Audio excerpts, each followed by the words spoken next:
Hey folks, this is Mr. Chambers. I know you're expecting Leonardo DiCaprio, but it's second best.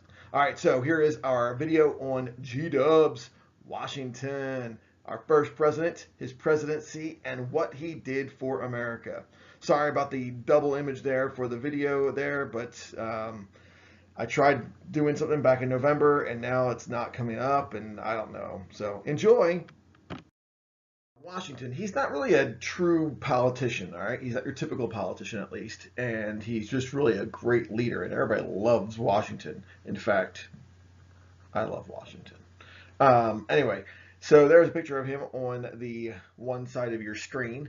And if you look at your notes and fill in the blanks as we go along, the Electoral College unanimously elected this man to be president. No other president has ever been unanimously elected. There's one other president during the era of good feelings. His name is James Monroe, believe it or not, who gets all but one electoral college vote.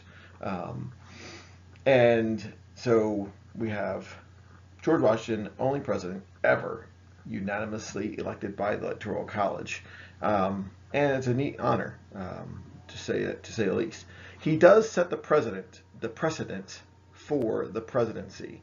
All right, so that's a very common phrase in history world, and that's what he does. All right, he is reelected to a second term, and his vice president for both times is a man named John Adams. Yes, the same guy who becomes our second president of the United States. Oddly enough, some of you probably don't realize, but George Washington actually dies pretty young, 67. I know you're saying, Chambers, that's not young. It's only 17 years. Yes, it is. All right, 17 more years for me. So that's that. Now, let's look at some pictures of John Adams. All right, there's John Adams, and if you look on the right, that's George Clinton. George Clinton is the man who actually tries to become vice president under George Washington. It would have been the George and George show, but John Adams beats him out. Now, George Clinton does eventually become our vice president. Believe it or not, for like 16 years, Washington, not for Washington or Adams, but for Jefferson and for Madison. Craziness. All right, good fun stuff, and it's not to be confused with George Clinton of the 70s funk group Funkadelic. All right, not that George Clinton. All right, and it is George Clinton, not George Clinton of Funkadelic. All right, so just give you a heads up. Okay, now George Washington realizes, yo, I can't do this job by myself. I need some help. And John Adams, he's vice president, so he's not really going to help me. All right. And so he chooses four men to help him out. And he makes them his secretaries. All right. And he has Secretary of State Thomas Jefferson. You may have heard of him, a little redheaded guy. Secretary of Treasury Alexander Hamilton, the man when it comes to the money. All right. Secretary of War Henry Knox. You may have heard of a Fort Knox. It's named after him. All right. Attorney General Edmund Randolph. You've heard his name before. Yes, that's right. He's the guy who comes up with the Virginia Plan, works with James Madison during the whole Constitutional Convention, all that jazz. All right. Now, this man is not in the presidential cabinet, but it is still important to note that the Chief Justice of the Supreme Court nomination that Washington makes is none other than John Jay, one of the guys who writes the federal papers. All right, so that's good stuff to know. We have Hamilton wrote the Federalist Papers, and John Jay, not James Madison. All right, so it makes you wonder where he is during this time. All right, so maybe it's some kind of fun stuff for you to look up on your own. Now let's look at some pictures of these guys. On the one side, you have Thomas Jefferson. I noticed I have the initials, all right, the initials above the guy's head, all right. Thomas Jefferson, Alexander Hamilton, but beneath him, above him is Edmund Randolph, below him is John Jay, And then all the way onto the other end, bookending the picture, is none other than Henry Knox. Okay? All right, good stuff there. So let's look at some money issues. Oh, I forgot. Postmaster General Samuel Osgood. Wow. All right, that's another major appointment. Really, just want to have some fun. All right.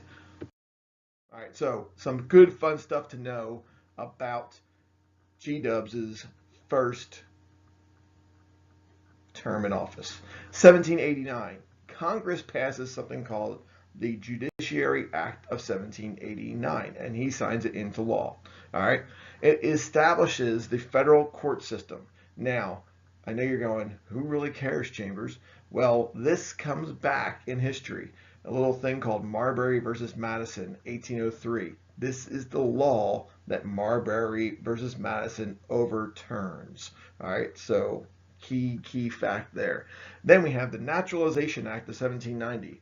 I thought that it'd be kind of fun to point this out, that this restricted citizenship to any alien being a free white person who had been in the United States for 2 years. So if you lived here for 2 years and you were not a citizen, guess what?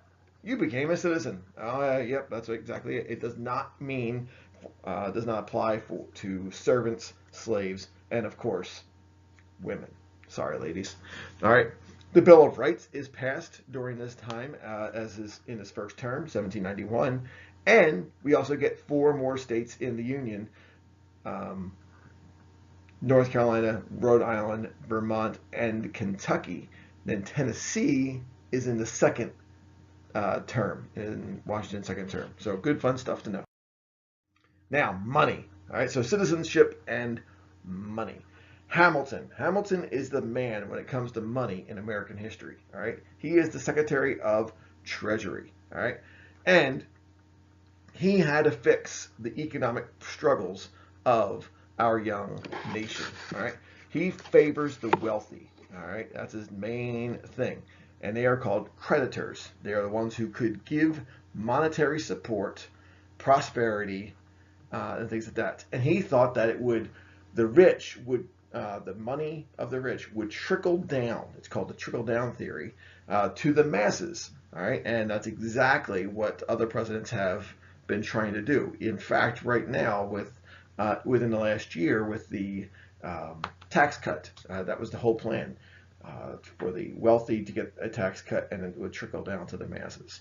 All right, now he asks Congress to fund the national debt. All right, the debt, national debt, at face value. All right, plus interest. Now, it's kind of a strange thing. All right, then he asks Congress to assume the assumption of debt, to assume the debt of all of the states, and this would make the states loyal to the federal government. And that is huge during this time, because you still want to have, you still have those individual states are like trying to be independent and sovereign. This would make them loyal to the federal government, all right, because they're tied together with money. Virginia totally opposes this, right? So in order to gain their vote, the South would receive Washington, D.C. That was his plan, all right? The capital was in Philadelphia, and then it went to New York, and then it goes down to D.C., all right? And that was his plan here, to basically get Virginia on board with this idea of assumption of debt. Now, why? Why were they opposed to this? They were opposed to this because they already paid off their debt. Believe it or not, the South had no debt, all right? They actually paid off their debt from the Revolutionary War to England and to other places. And they're like, we don't have a debt. Why should we be worried about this thing? And so that's why we get the South to have the capital. All right. So the national debt now raised is all the way up to $75 million back then. All right. Nowadays, it's around 20 or $21 trillion. It's crazy. Believe it or not, 20 years ago, we were at a surplus. So who knows what's going to happen. All right. More creditors involved meant more people who had a stake in the success of our country. All right. And the revenue was going to be slow, and the debt was going to be increasing and things like that. So they had to figure out how to take care of these issues. All right. Population growth. It was expanding severely. All right. 95% were still living on the East Coast.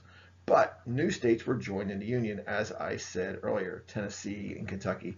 Ohio comes in like 1803. All right, so these are states that do eventually get in.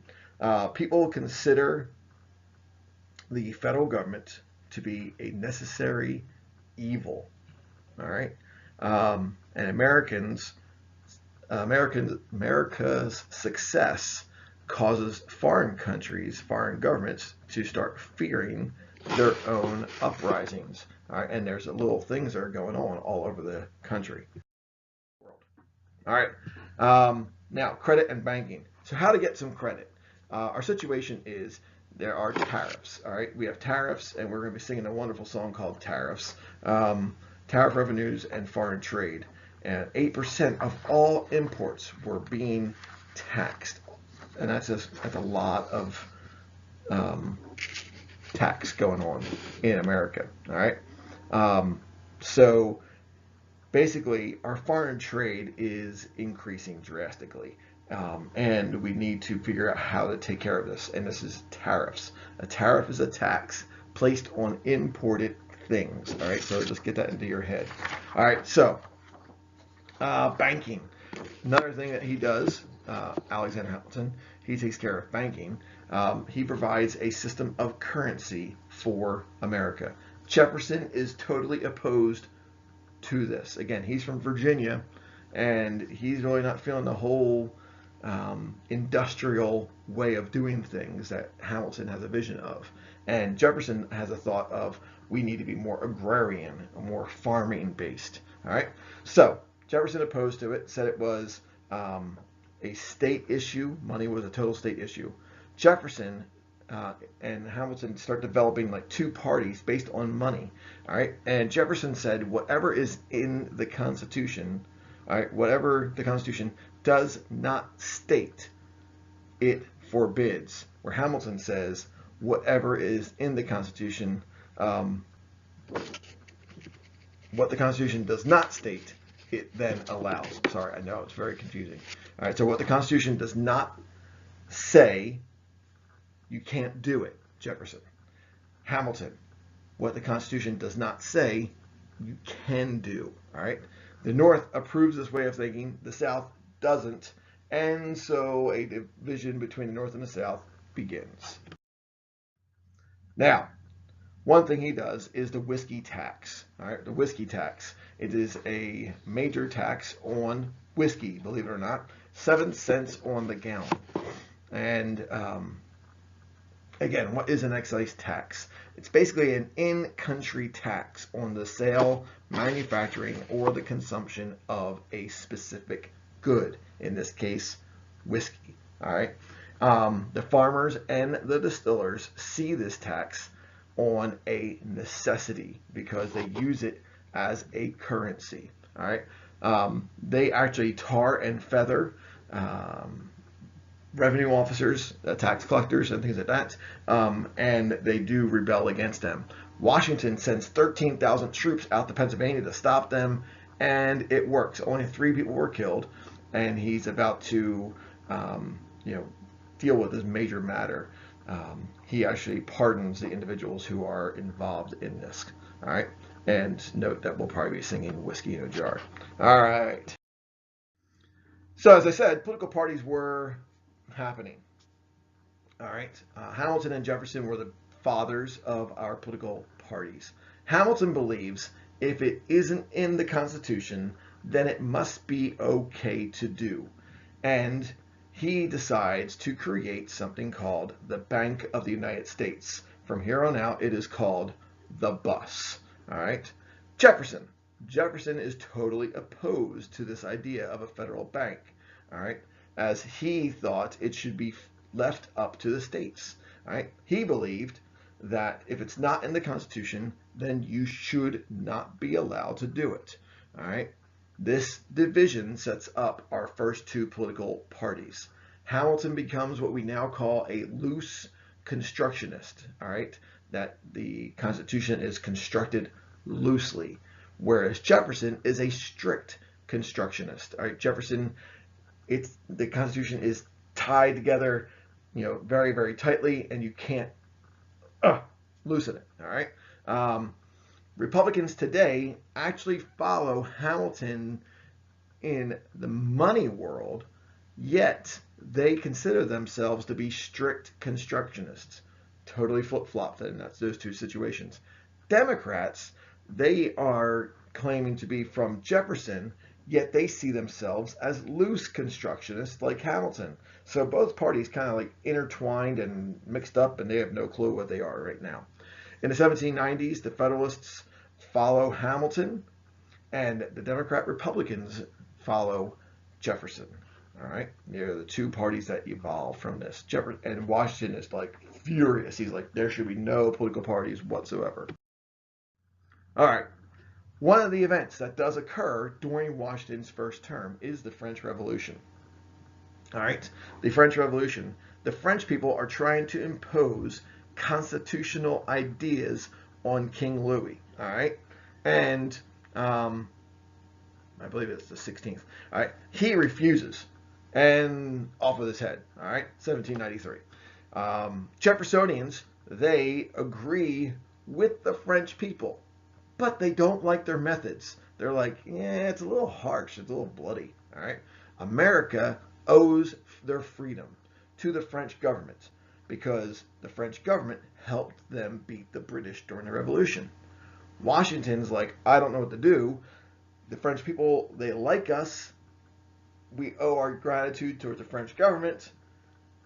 I'm staying out of it. He totally stays neutral, all right? He wants to stay neutral. He thinks our military is way too weak at this time. And basically, he will not get involved in European affairs. We developed something called the Neutrality Proclamation of 1793 because getting involved would bring England over to this country again. Because if we go over there, England's going to use that back door and slip into America and start to fight us again. So Washington's definitely afraid of that, and that's why he stays neutral. Also, during his time as president, we have the Battle of Fallen Timbers. The Battle of Fallen Timbers does occur during Washington's first time as president.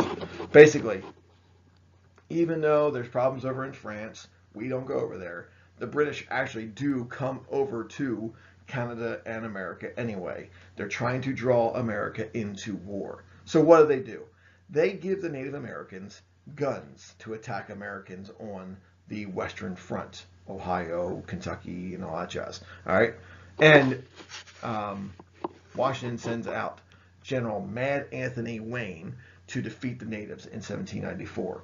This is crazy. Right? This actually winds up being such a huge part of how we treat Native Americans because of this one incident. All right, the Treaty of Grenville, 1795. The Indian-British problems actually do end for a while. All right, not totally, but at least for a little bit. All right, now during Washington's presidency, again, we have a new thing called the Jay Treaty. John Jay. All right, so he's the Supreme Court Chief Justice. All right, the British basically attack American merchant ships. All right, these are not military ships; these are merchant ships. People who sell goods. All right, they are merchants. All right. Anyway, the British forced the sailors on those ships to join the British side of their wars that they are going on because they still feel that the citizens of America are British citizens. The Jeffersonians are furious. They want to go to war with Britain. The Hamiltonians, they're like, no, we don't want to go to war. all right? And America sends over some individuals, and we sign something called the Jay Treaty, all right, the John Jay Treaty, all right, and they promised to leave America altogether, all right. They promised to pay any damages to the 300 ships that they were destroying or attacking. That's crazy, all right. And America must pay the pre-Revolutionary War debt that we promised to pay back in 1783 that only the South had paid. All right, the North, they benefit from this whole situation. All right, they benefit as the ships belonged to the North. All right, the South is hurting because the debt belonged to the North, not to the South. And Congress says, you know what, we're just going to combine the debt and make every state pay off a chunk of it. And the South is like, this is crazy. And this is where we get the idea where Hamilton says, you know what, let's move the capital down to Washington, D.C. area. All right. Spain. Yep, Spain's involved again. All right. They fear that this alliance, the Jay Treaty, is a combination between America and Britain, and that we're now a unified force. So they're scared out of their pants, and they give America North Florida. All right, and they also allow America to use the Mississippi River. Washington finally does say bye-bye. All right, and he is trying to leave office. He is tired over the major problems that were happening during his second time as president, and he sets the precedent for a 2-term office deal. All right, every president follows that until FDR in the 1930s and 40s. All right, and he cautions people and the future governments to stay away from permanent alliances with nations. All right, he's okay with a temporary alliance, and we're going to work on a worksheet to explain all 7 things that Washington does do as he says bye-bye to America. All right, the election of 1796 does occur, and Adams and Jefferson are fighting it out. It is not a very pretty battle. The Democrat Republicans choose Jefferson, and he opposes the Jay Treaty. He opposes the whiskey tax, all right, and he also opposes the whiskey rebellion, all right. The Federalists choose John Adams. You think they would choose this Hamilton guy, but no, they choose John Adams. Adams actually wins, and his vice president winds up being Thomas Jefferson. This is crazy. So the 2 people who are running against each other, now you have them as president and vice president. All right, Hamilton and Adams, they are even in the same party, but they don't like each other. Adams and Jefferson are from 2 separate parties, and they don't like each other at this time.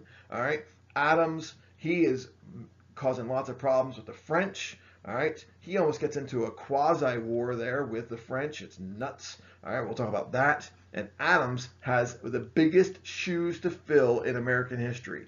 He has to take over George Washington's job, and it is proving to be very difficult, and no one seems to like him. While he is president, there is the XYZ affair, all right, and basically another president has more problems with France, all right. The French feel betrayed due to the Jay Treaty, all right, and can't say that they shouldn't feel betrayed. The French begin to seize ships, just like England was doing, those merchant ships. Adams sends 3 people to talk to the French foreign minister to discuss what the heck are they doing. The French foreign minister's name is Talleyrand, all right? And so he sends these 3 guys, and Talleyrand sends 3 go-between type people, and they are called X, Y, and Z. And they meet the 3 ambassadors, all right, the 3 American envoys, and they ask for $250,000 just for them to be able to speak to Talleyrand. Not like to settle the issue, just to speak to him. The Americans are like, no way, no how, all right?